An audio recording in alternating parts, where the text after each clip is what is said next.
Today, we are diving into failure domain isolation, a critical resiliency strategy for AI data centers.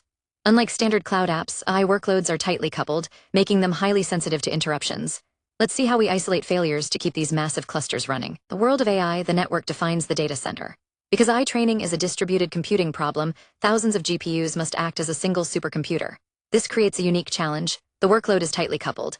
If just one link fails or one node creates a bottleneck, the entire training job potentially running on thousands of GPUs can stall. This is why failure domain isolation is not just a nice-to-have. It's a fundamental requirement. By defining strict failure domains, we limit the blast radius of any single component failure. Whether it is a bad cable or a switch power supply, isolation ensures that the problem remains local and does not cascade to bring down the entire fabric or impact unrelated workloads. This flowchart visualizes the impact of isolation. Starting at the top, a hardware failure occurs. Without an isolation mechanism, the no path. Failure cascades, causing the entire tightly coupled AI job to stall.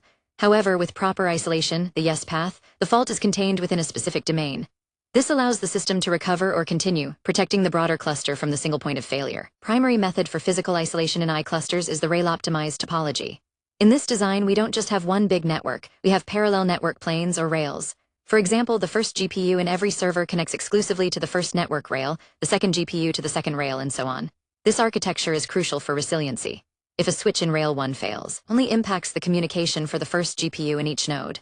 The other rails remain completely unaffected. Instead of a total communication blackout, the cluster might simply experience reduced bandwidth, or the fabric management system can route around the failure without stopping the entire training run. Here we see two servers connected via rail-optimized topology. This is how GPU 1s connect to rail 1 and GPU 2s connect to rail 2. I have highlighted rail 1 in red to simulate a failure. Even if rail 1 goes down completely, the path through rail 2 in green remains active and isolated. This physical separation ensures that a failure in one network plane cannot bleed over into the others, preserving connectivity for the remaining GPUs. On physical rails, we need logical isolation to support multi-tenancy and secure different workloads. In InfiniBand, we achieve this through partitioning. A partition defines a set of N nodes that are allowed to communicate. We assign partition keys or P keys to channel adapter ports. Switches and routers in the fabric enforce these rules. If a packet arrives with an invalid P key for that destination, the switch simply discards it. This creates logical failure domains. If a tenant in partition A causes a broadcast storm or has a misconfigured application, the impact is strictly contained within their partition. Partition B sees no traffic and no disruption, effectively isolating the failure logically. This diagram illustrates logical partitioning. We have a switch with multiple ports. Ports 1 and 3 are assigned to tenant A P key 0x01. Port 2 is assigned to tenant B, P key 0x02. The arrow with the X between tenant and tenant B shows that communication is blocked.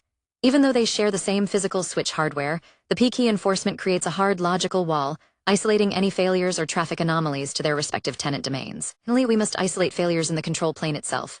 We use Subnet Manager High Availability (SMHA) to ensure that if the master management node fails, a standby node takes over immediately, keeping the fabric operational.